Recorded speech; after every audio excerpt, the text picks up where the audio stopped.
Hello and welcome to PFF Fantasy Football Podcast. We have another fantasy file on the way here featuring Cowboys quarterback Dak Prescott. I know it was quite the spectacle, for the better part of the past 2 years. Are the Cowboys actually going to give him, this long-term deal that we knew his talents warranted, but just wouldn't get? It was rumors after rumors after rumors.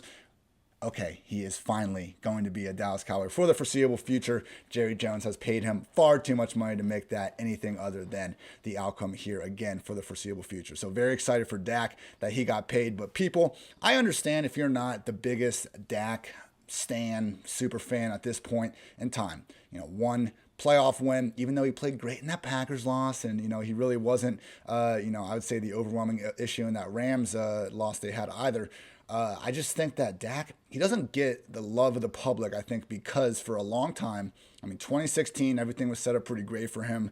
And same thing with 2019. When you lead the league in passing yards or become, within 100 of Jameis, I believe he got the honor that year. A lot goes right for you as a quarterback. Obviously, in 2016, when the Cowboys ripped off that, I believe, 13-3 campaign, number one seed looking good, Dak was a huge reason why. So even though he's been great as a real-life quarterback for stretches, we did see in 2017, 3 straight games where they couldn't even score over 10 points when Tyron Smith and Ezekiel Elliott were out. 2018, before they got Amari Cooper, things were looking incredibly rough in the first half of the season without giving Dak a true number one receiver. So we had just seen Dak, while he played great for stretches, we also had some evidence that the haters could pull out and say, well, when you take away some great pieces of his offense, he's not so good. People, we can play this game with freaking anybody. It's why we've been pounding the drum to get Lamar Jackson actual number one wide receiver. It's not like, for some reason, these quarterbacks, how much help do they need? I don't know. Patrick Mahomes has the fastest wide receiver in the NFL and the best receiving tight end we've seen maybe ever. I'm not saying Kelsey's the best, but look at every great quarterback throughout time and find me one. Other than a few instances, Brady and some of those crappy Patriots teams in terms of wide receivers in past years, guys elevating poor supporting cast. I understand every now and then you see a quarterback help elevate some lesser wide receivers, but it's not illegal to just give your great quarterback some great players, and that is finally what the Cowboys have managed to do around Dak Prescott. With that said, though, last year, as great as Amari Cooper, CeeDee Lamb, Michael Gallup, all these guys were throwing the ball to, this was a bad Cowboys offensive line, people, because all the usual suspects were hurt. Travis Frederick retired after 2019. Tyron Smith played 2 games last year, their all-world left tackle. Lel Collins, who honestly was starting to kind of play a little bit better than this older version of Tyron Smith, their right tackle, he played 0 games. So truly just no help from really the Cowboys offensive line. And we saw that while Dak was starting, it just didn't matter. Again, this was, to me, the first time that we had really seen Dak overcome a bad situation and still maintain really good numbers in both real life and fantasy. The Cowboys in week 1 last year got held to 17 points against the Rams.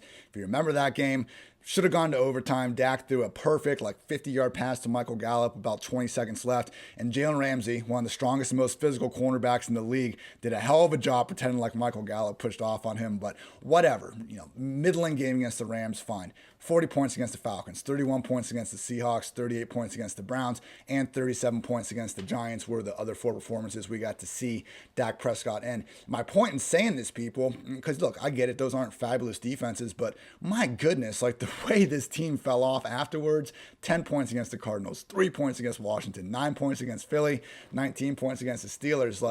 Okay, the Cowboys had some good games towards the end of last year. Dalton was a complete trash for the entire season, but man, oh man, when you took Dak out of that offensive equation and everything else remained the same, to watch the Cowboys go from truly anybody's idea of an elite offense to just awful, unplayable for that good 4 or 5 week stretch, really is a testament to how good Dak really was in 2020. Again, people, more times than not, fantasy, Dak has already been great. We need to realize that fantasy and real life football are not the same thing. So while I'm open to people not crowning Dak yet, I've said this. With that said, we need to crown him in fantasy. That's what he's already been. In 2016, he finished as the fantasy QB6. In 2017, he was the QB9. 2018, QB10. 2019, QB2. Obviously, last year, he couldn't play 16 games for the first time in his career, so we didn't see the same overall finish. But my goodness, everybody. Overall, Dak last year, he averaged 26.9 fantasy points per game, second highest mark ever from a quarterback in a single season other than 2019 Lamar Jackson. I get it. We are taking a small 5-game sample, but in Dak's defense, like, he's even getting jobbed because he didn't play most of the second half of that game against the Giants. So really, like, the fact that Dak has the second highest fantasy points per game mark ever behind one of the more special seasons we've seen a quarterback play in Lamar Jackson, even with 4.5 games more or less, it just tells you all you need to know about what the 2020 Cowboys offense was capable of achieving. And again, people, I mean, our first episode of Fantasy Files, talking about Stephon Diggs, I kind of glossed over just their offense because it's the same group. Same thing with the Cowboys, except we should expect things to almost be better. CeeDee Lamb, sure look like the quote-unquote, I don't love this word, but we'll go a generational receiving prospect that a lot of people built him up to be. The guy's still only 22 years old. Amari Cooper, even if he's not ever going to be the top 5 receiver that some of his talents, have suggested at times, I do think he deserves to be in any conversation about the top 5 route runners. And man, like, any offense in the league is better with Amari Cooper. He's a great wide receiver one. I don't need to go too much further with that. Michael Gallup, I mean, he's one of the more overqualified wide receiver 3s in the league at this point. I mean, went over 1,100 yards with Dak in 2019, still showed off the big playability last year. Unfortunately, just a factor for him, not getting enough targets behind CD and Cooper. But again, these are good problems for Dak to have, even if receivers aren't getting as many targets as we prefer. Blake Jarwin should be back this year. I have my doubts, whether or not he'll fully pull away from Dalton Schultz. Either way, people, he provides a new seam stretching threat that they just really didn't have in the offense last year.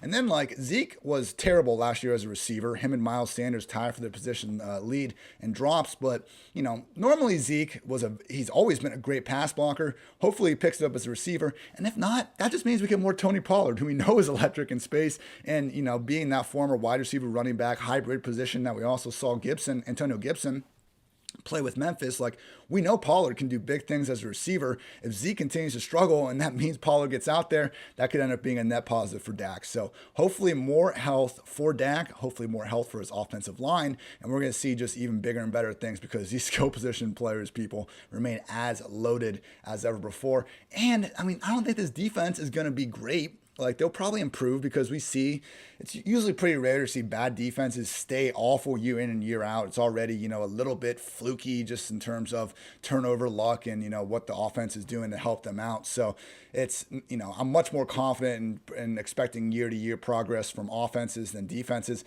With that said, the Cowboys did, I think, do a good job in the draft of getting some value, whether or not you want to, question the characters they were picking, adding Parsons and some of those corners to the defense is going to help. Now, will they be better than 28th in total points allowed per game? I would guess they'll be better than 28th, but are they going to be top 20? I don't know. We're still looking at a below average defense with a great offense, and people, that's a fantasy recipe that we absolutely love. So before we get to our PFF Lily Dak stat, I want to quickly give a shout out to Underdog Fantasy. If you like fantasy football and if you like playing fantasy for money, you need to check out Underdog Fantasy. Underdog's got everything, including season-long and playoff best ball. Best ball is a season-long game where you draft a team like you normally do, but that's it. There's no in-season roster management. Underdog automatically selects your best performers each week, saving you loads of time. Go to Underdog Fantasy and deposit $10 using promo code PFF and get a free PFF Edge annual subscription. That's promo code PFF. Draft now at Underdog Fantasy.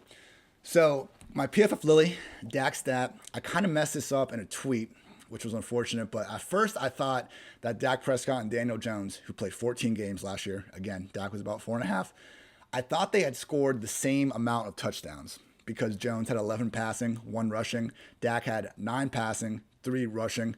No, people. Dak actually scored more touchdowns than Daniel Jones last year because we cannot forget that Dak had that receiving score as well. So, apologies for those that might have seen my tweet. It's on me. I'm not trying to send out, too much BS on the old Twitter sphere. Okay, sometimes, but you know what I'm saying. But it is a good reminder as we are going through these fantasy months. We want to be as obviously factually accurate as possible. So remember, Dak got the receiving score. I believe Cam had at least 1 or 2 receiving scores. AJ Brown, CeeDee Lamb, they had onside kick returns for touchdowns. Don't forget about these little things if you're the fantasy football analyst like myself and trying to not look stupid, which is always the goal here. So overall fantasy outlook with Dak Prescott, though, people, he is my QB4 entering the year, but he is in that QB1 tier. Again, I do think there's a case to be made that he could be the overall QB1 because last year he he was the QB1 fantasy points per game. With that said, I would take Patrick Mahomes over Dak. I mean, look, at this point, we've already seen Mahomes post 2 of the NFL's 7 highest scoring seasons from a QB in terms of fantasy points per game ever. I mean, honestly, like post Dak ankle surgery, rushing ability could be pretty equal to Patrick Mahomes. So I think we're just looking at, clearly, I don't think I need to go into too much more detail why Mahomes is the overall fantasy QB1. You guys get it. I'd also take Josh Allen ahead of Dak, reigning overall QB1. Just feel better about the 2021 version of both Josh and, gun to my head, probably that Bills offense and maybe not the skill position talent overall. I give me the Cowboys there, but with what Brian DeBoer has done and just kind of having Allen cemented in there and looked so good last year, I'm fine going with Josh Allen. And I would also take Kyler Murray ahead of Dak Prescott. I mean, Kyler, he combines that Lamar just ridiculous rushing upside with more passing ability than we've really seen from Lamar at this point. I mean, Kyler last year, he owned the highest fantasy points per game in a single season record in weeks 1 through 11 last year before he injured his shoulder. And then we had a 3-game stretch where he really just wasn't running as much as we were used to seeing. So look, these dual threat quarterbacks, Lamar and Kyler,